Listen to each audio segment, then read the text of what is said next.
Well, here we are ready for the last class in the 4 of this series on acrylics and different ways of using them.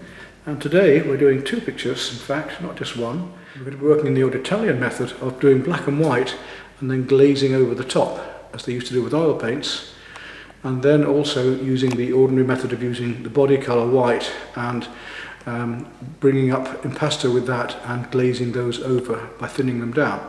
So we only need a few colours. You can see I've got my recent work on display here as well, including the cafe scenes, but this one I did last year of the Dales because I think it demonstrates the use of glazes as well, finely brought up in the technique we're going to be doing today, but also the use of the rigger and the fine brush.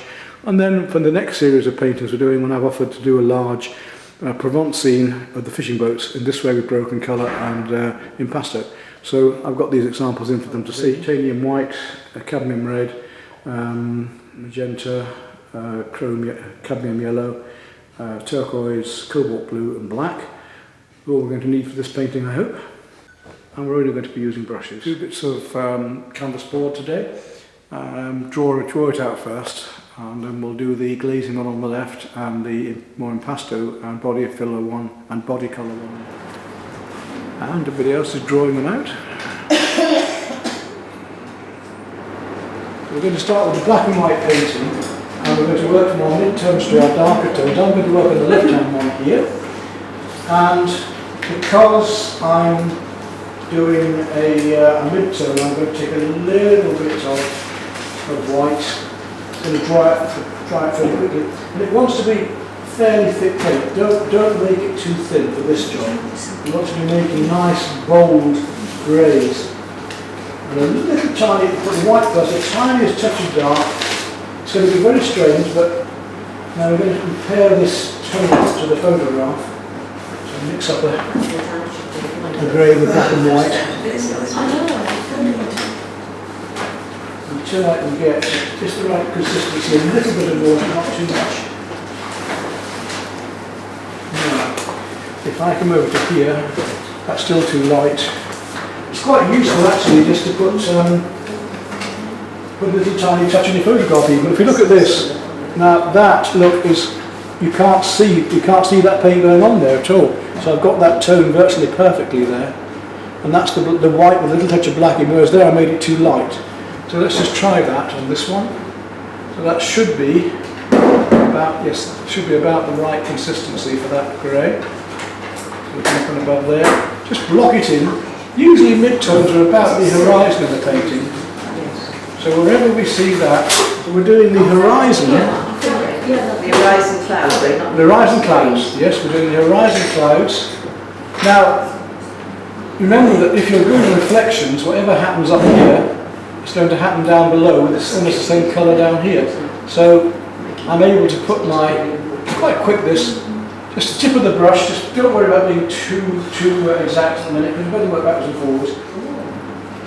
Because we can paint light over dark and dark over light, then we haven't got to worry too much. We can come back and readjust it. But it's only little bits of dark on the brush, so white, and then a wee touch of the black. Don't mix gallons and gallons of it. And make the marks, when you're doing the clouds, make the marks about. No, it's above the trees, yes. It's the bit above the horizon here, look. Yeah. And also the reflecting clouds down below, the same. That's the tricky bit, isn't it? If you draw them in the right. And they start to vary and they get darker and darker. So we're starting with our mid-tone there, we're going to have to go a bit darker as we go along. So wherever you see this tone now, on the picture, it's like the jigsaw method when you've got the colour on your brush and put it wherever it is. Right, I'm going to add a little bit more black to that because I'm going to go a fraction darker. So it's the same paint, you need a touch of water if it starts drying out. And start to work up your darker tones here. It's not quite black there, but you can always test your paint on the photograph a little bit and just see if it's about the same tone. And then we're going to start mixing our different greys, and so don't worry if you're going over the very light bits a little bit, because we're going to come back and paint those in with more white paint anyway. just make these marks very much about the cloud that you're painting. So if they see big dabby marks like that, and you make them dabby marks like that. And you see how I'm getting a variety now of greys, from dark to light going on here. I can have, on my palette, when I'm mixing, I can actually have dark to light in there, so I can pick up from there or from here. It's more like desperation. Good fun. I like it. Yeah. So squint down if you're not sure of a tone and just see how close it is to the one next to it. You can't go far wrong because we can paint over it. If you get it wrong, just paint over it again. The bottom right-hand corner, is that darker? That down here, yeah, that's going to be almost. I mean, it's the blackest probably is these posts, isn't it? Yeah. And this horizon here.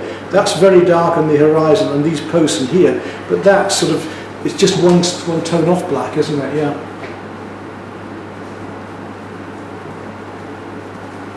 I mean, where these very pink bits, I mean, that there and here, it's almost going to be white, isn't it? Because the colour's going to bring that out. So you get the right amount of water with your paint that goes on nicely. Don't too thick and too thin, and it's just like doing watercolour again. One can easily get lost.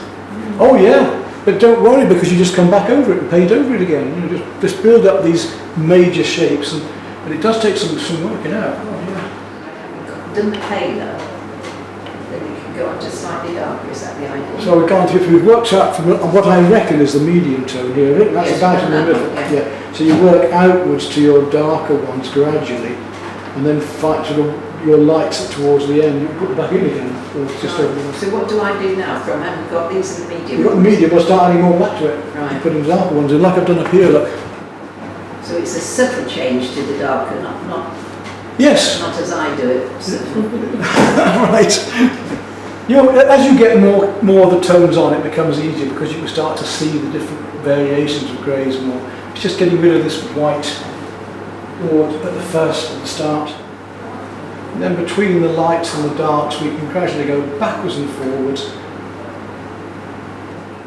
And what I'm also going to do while I'm doing these edges is tip of my brush, where these reeds and rushes are here, I'm just going to bring the brush out a bit and try and get the feeling of these, some of these little posts as well that are in. I'm going to put those in straight away. We'll add them later, don't worry too much. And my lightest area is probably this very light blue and through here. I'm going to take some pure white, or as pure as my water will allow, and just work those back in over the greys at the end here.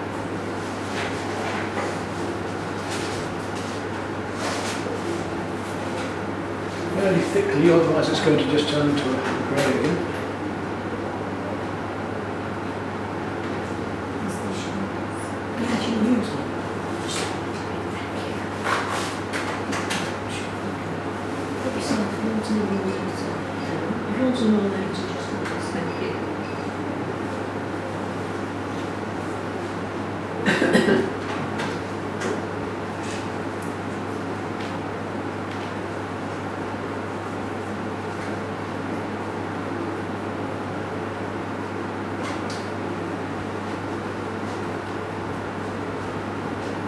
You should be getting something like I'm getting here.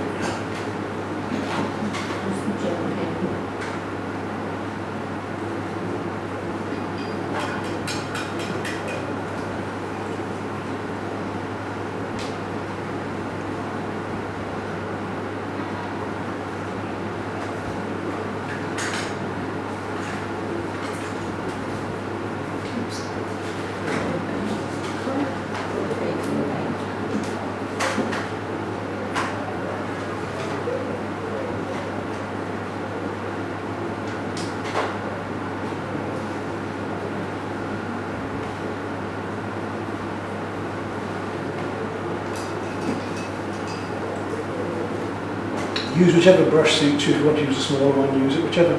I always start with the bigger brushes and finish with the smaller. But it's whatever you feel comfortable with.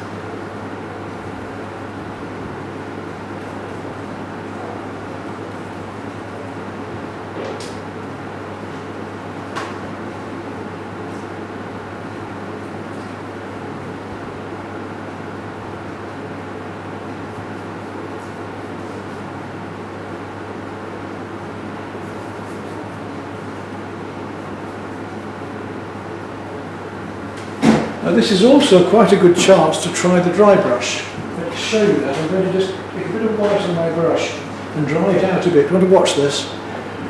We've gone fairly solid in the sky, but down here we've got these lovely reflections happening in the water. So if I just drag my white across here just a little bit, look, and vertically as well. Remember these vertical strokes and reflections? So just almost a dry brush, just dragging that light over the water surface in a dry brush technique to get the feeling of these lights. And look at that reflection it gives us, it's lovely. So that's a vertical, almost dry brush, horizontal and vertical marks through each other to get these lights in here. Letting the grey underneath glow through.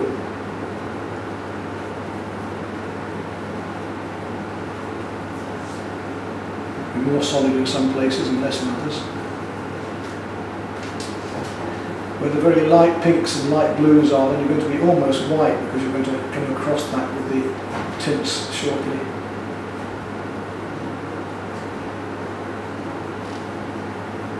And I'm coming into my blacks here where the brushes are to show the posts and the brushes.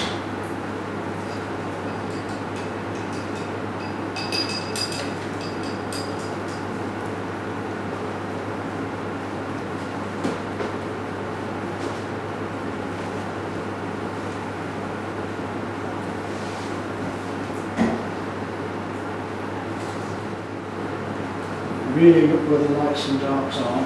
So I'm finishing off with my white now where the very, very light cream areas and pink areas are here.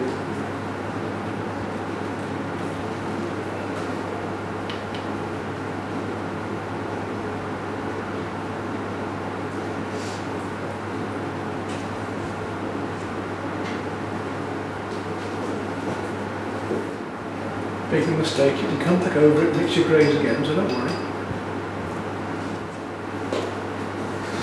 Any time you can just come back and put lighter or darker greys in and gradually get it more detailed until your drawing is about right. So that's about all I need on that. Have all the bits of whiteboard, that's fine. And that's alright. Let's start with yellow as a glaze. I'm going to put that quite thinly. Just yellow. This is just yellow. Oh, we're not going to mix the colours. No, we're going to put one colour over another. So quite thin look. And the thinner I make it, then the lighter yellow it's going to be when it goes on here. So don't make it too thick. And let's look at the photograph. And right, where do the yellows come? You've got black. It's yellow up here. You see how thinly I'm putting it on? I'm the same. Right across there. Right up through here, a little bit into there, just tinting it on very, very thinly. Like just going back now, I see how thinly I'm using my yellow, but if I want a stronger yellow, then I would use the paint either 2 layers or I would use it a little bit more thickly. So here we are, then I'm just tinting very, very gently, and you can blend it out with clean water if you want. Wherever there's orange, I need the yellow. Wherever there's yellow, I need the yellow first of all, but wherever there's orange, I need the yellow, and possibly even the turquoise, because although we've got turquoise to use today, but look how that immediately changes our picture. Just a wash, it's so simple. Yeah. And the same down here, where there's pink, we want the yellow. And it's such a fun technique, and as I say, it's a very traditional technique. Now this would have taken weeks with an oil painting because it has to dry in between. Oh yeah. Well, as we're using acrylics, but you can see why I wanted the whites to be very white, the lights to be very light, because otherwise we're not going to get that cream, are we? A little tint, very, very thin tint, to build up these lights right down into here. So that's where we're going to have the pinks as well. So you've got to paint not only where the yellow is, but where the pink is as well. Otherwise it ain't going to work. Almost a finished painting there. It's just so fun, it's so fast. Now if you want it a little bit stronger in the yellows, then make your mix just that little bit heavier. Now down here, look, I'm going to show you. There's a slightly stronger yellow, but I've made the paint a little bit thicker. Very strong. It's a little bit stronger there, and a little bit stronger here. Right up through here where the reflections of the sky are through here. Where I've left the white for the light blue, it almost looks blue now because this is so warm. And I'm going to bring a little bit of that yellow down through into the darks here, just to tint it, because we don't want pure black, we want a feeling of the light shining across it. Right, so that's the first coat of the yellows. We let that dry. A little bit of magenta now, but it only takes a tiny touch. Look, just all I want is that. Just a small amount like that. You're not going to mix gallons of it. That's why I'm giving you all that paint. You've got so much paint you don't need it. Little wash like that, and we will now start to find the cooler reds coming up into here. Is that, sorry, This is magenta. Which one is magenta on here? The cooler of the two. Come on up from last week. Which is that? Which is the cooler of those two reds? That Cooler. I would think that one would have stayed. No, because that's the more orange one. That's the more purple one, you see. That's a cooler, more icy. That's warmer, more purple. That's more orange, more red. That's lost on these purple. colours. Yeah. So we've got to get that right. So which is the magenta? Make sure you blend these out. Don't make them too. They come out softly. So use water to blend them out and across the darks. Which one is magenta? Sorry. That's the cool. That's the magenta. Yeah. So gently, and you see how thinly I'm painting it. Some of you are still going in too heavily. Gently blend your watercolours, like they are watercolours, your acrylics out, right across the clouds where it's needed, because these clouds have all got a slight purple tint to them here. Thinly, and then get stronger as you go along. It's a variation. So see, I've done that corner there. Look, and I've gone right across those clouds with a thin wash. When you need to go more stronger, then you can put a bit more pigment in. But at the moment, I just want you to very thinly feel the variations of using a wash of this colour. And anybody looking at that from a distance especially would think that you'd actually mix that paint separately to put it on. So that's our yellow, oranges and pink. But we're going to use a little bit of the bright cadmium red in a minute to get the warmer colours. When it's the brighter one, have you put the paler one on in first? I put the cool one first, I used magenta first, didn't I? And then I told you about the warmer red here. Now where does it go on the photograph? Let's have a look at the photograph here. We've got the cooler reds going on here, but where it comes over the oranges here, it's really just around these areas, look. It's slightly warmer. So let's just do that. I'll take a little bit of the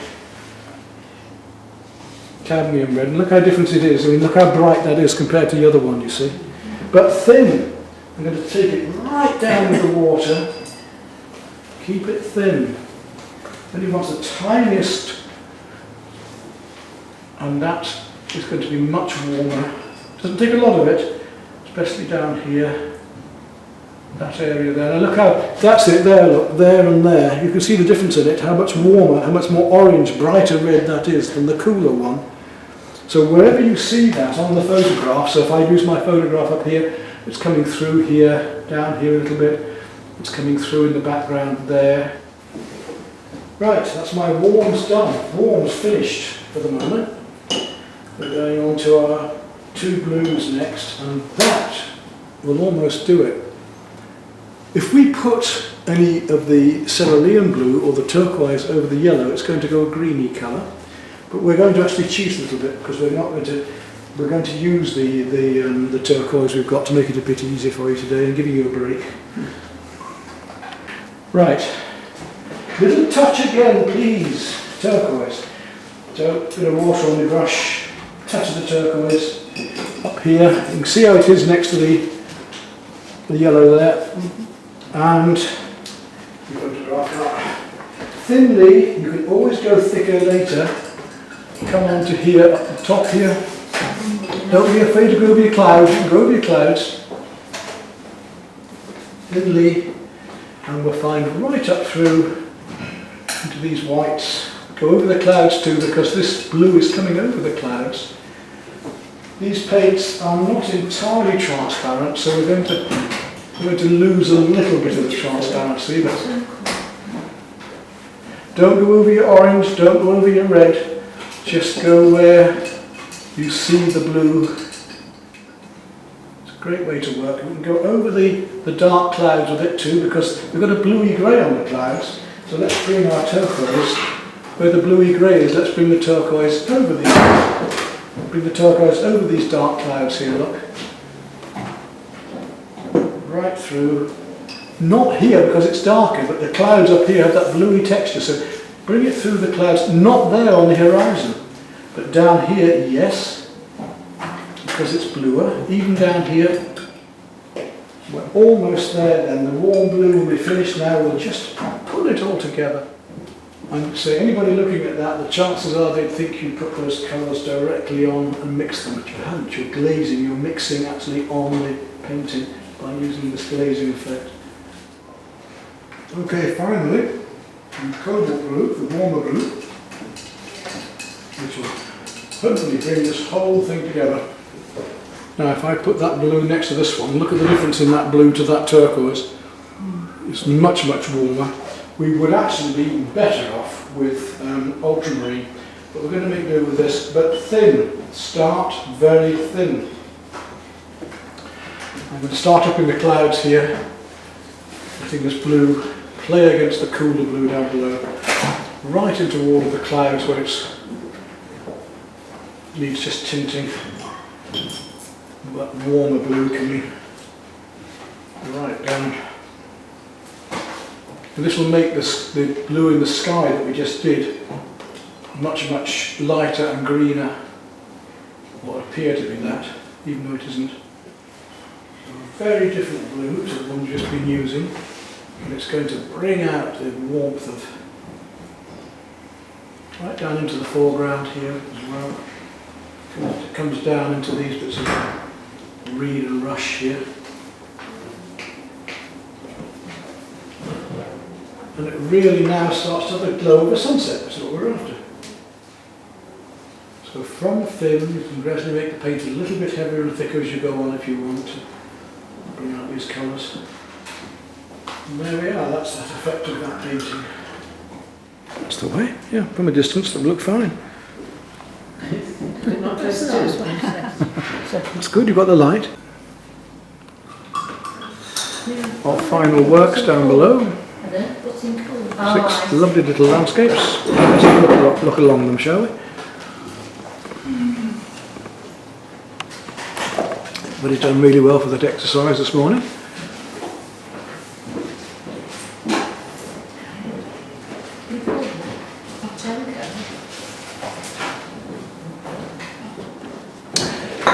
We could, it's like something we'll do another time as a coloured ground. It would be quite fun to have maybe a very deep magenta or some other colour on here and paint it over it. We could have even had a grey or brown canvas. It's quite nice to have, as Constable did. He worked on a brown ground a lot of the time, and his trees actually are not painted on. The sky is painted around the tree branches of the brown showing through. So he actually uses the ground as part of the painting. We could have a very deep grey or bluey grey here and just paint the lights in, couldn't we? So that's, in a way, that's part of what we're going to do. We're going to paint in all of these various greys and then go back and paint all the lights on top, which is what we did with the snow the other week. We painted all of the dark background in and then put all these lovely bits of light on top. And I liken it to painting with light because we've painted all the hard working, we've got rid of all the dross. And when you're painting these last bits of colour, you're no longer painting colour, you're painting light, because this is the beautiful, it's such a lovely thing to do, especially when you're painting trees and things like that, because you're putting all those highlights in at the end. I'm going to work from mid-tones down to darks, colours again. And I'm going to use quite a bit of white paint in this, because I want a really heavy body. It's because I've got a heavy body as it is. I've got that already. Yeah, quite. I know what you mean. Not in your case, but mine. Right, so I want to start with those mid-greys again. Now, what colour to make that? We've got sort of purple greys, haven't we? So to make a grey normally, we would go blue and brown. So blue and brown would give us that sort of grey. We haven't got a brown today, so to make brown, it's red, yellow and blue, which we have got. And we've got our more turquoisey blues, as well as our browner, more warmer greys there. I'm going to take some of the, I'm not going to use black at all at the moment, I'm going to do black at the very end. I'm going to take some of the cobalt there and add to that a bit of the magenta to give me a lovely purple grey. So I'm going to do that, so that sort of purple grey that gives me. I'm going to take that down a bit. Take a little bit of the, I'm just hoping I don't think I'm going to have to use the black. Yeah, that'll give me that sort of purple grey at the moment. I'm going to put a few colours up here just to show you how we can mix these different colours. So let's go to that purple grey first of all. Is it hot? Right, if I want to go cooler than that, with a cooler, bluer grey, I'm going to take some of the cerulean now and put that with it. And you see the difference that that's going to make. Nice, thick paint, and my brush marks are about those clouds. If they curl around or they fluff out like that, I want to actually mix paint into that same colour, come out like this there. I'm going to totally lose the white canvas in the end. You can see there the difference between those two to start with. That's the cooler grey with the blue and the magenta, and the warmer one. If I paint that a bit thinner, take the same colour on my brush and deliberately just make a wash of it. So this is the lean paint. This is a wash just over here, just so that I can get rid of the white canvas for the moment, just to give you an idea. I need that to dry down a little bit. I'm going to put the same wash up here, just blend it in. That will enable me to paint my light colours over it later, and I can go back into that now while it's still damp, and I can paint into there these darker clouds coming out, bearing in mind that I'm going to be, see the little crisscross brush strokes I'm doing about those clouds, they're not just painted horizontally across. And I'm going to paint the light colours into these later, going backwards and forwards. I'm going to put the lighter sky on top of it. I'm painting all my mid-tones in and darker tones in at the moment. Coming down to here, I'm going to take, as I've got a very deep blue, I'm going to take a wee touch of black. I don't want to use much because I don't want to make it sooty. I'm going to put a little bit of that, little touch of the dark just underneath there. Still the fat paint on the lean. I'm making heavier paint on this lean paint down here underneath. I'm using this turquoise at the moment and I'm working between, I've only got the same colours as you've got in your palette, so I'm having to work between. That's drying off, so I'm putting the fat onto that now to make it dark there. Remember this business of reflections, so I'm going to use some downward brush strokes in the water as well as vertical, just to get the feeling. So we will be needing pure black.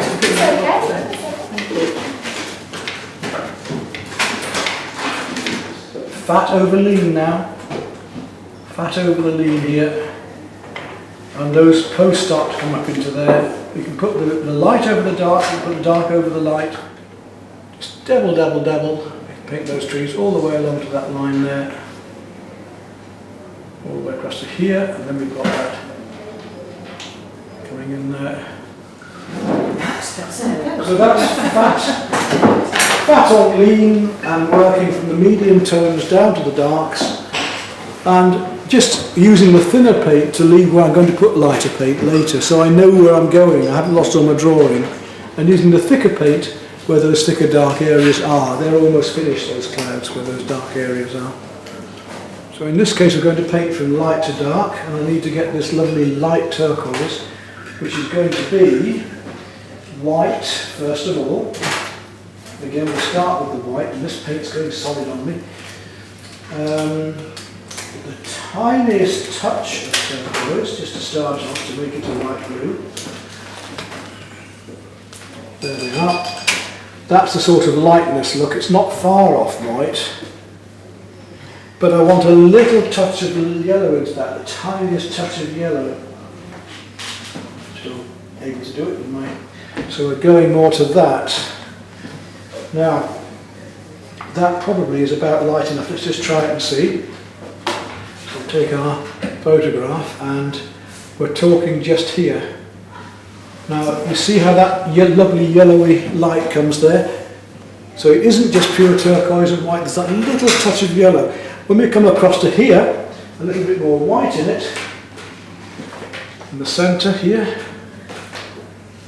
And this is the fat paint on the lean. This is this lovely thick cream.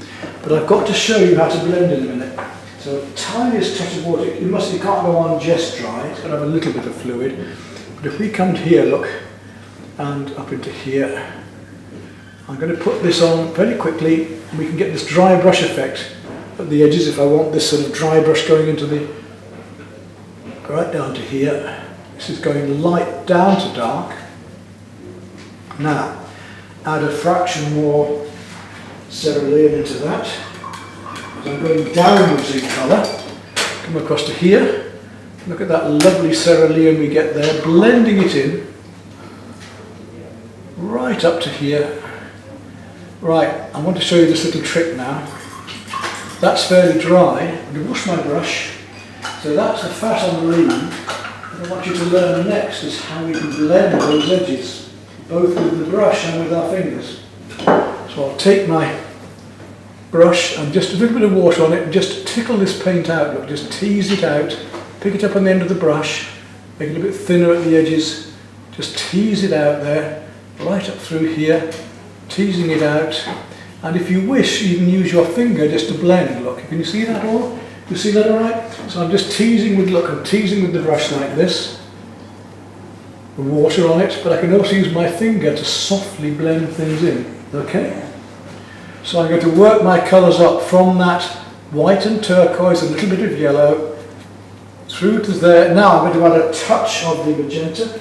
These very, very subtle colours going on here, through here, into that. And I've got fairly thin paint. I'm just working that paint in with the water and working it outwards here. So I've got my fat on lean, but I've also now got the use of glazes. I'm using glazes as well. I haven't had to use the cobalt as yet. I'm just using my cool blue at the moment for this.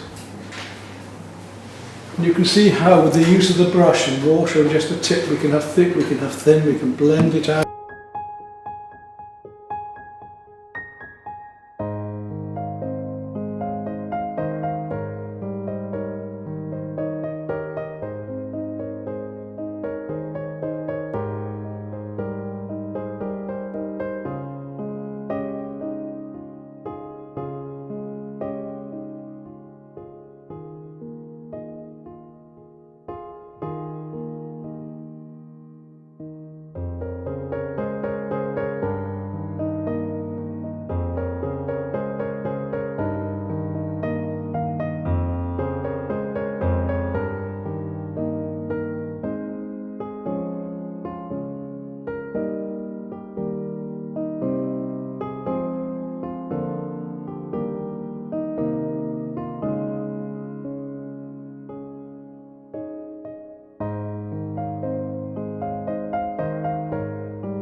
making water look glassy, we've got this business of horizontals and verticals.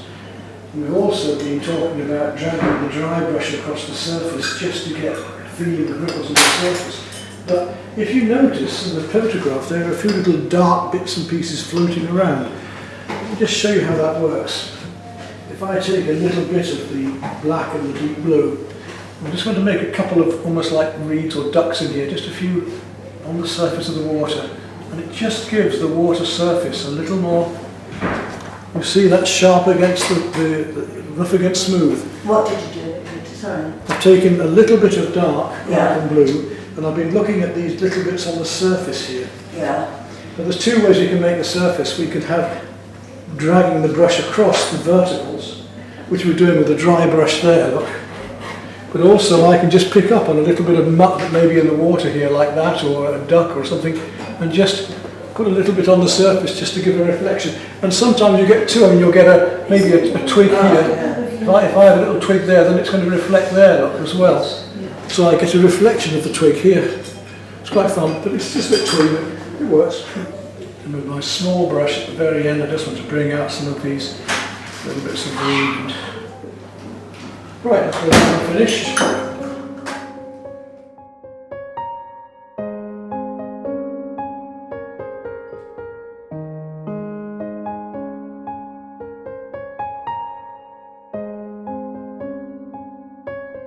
Well, there we are, the whole class full.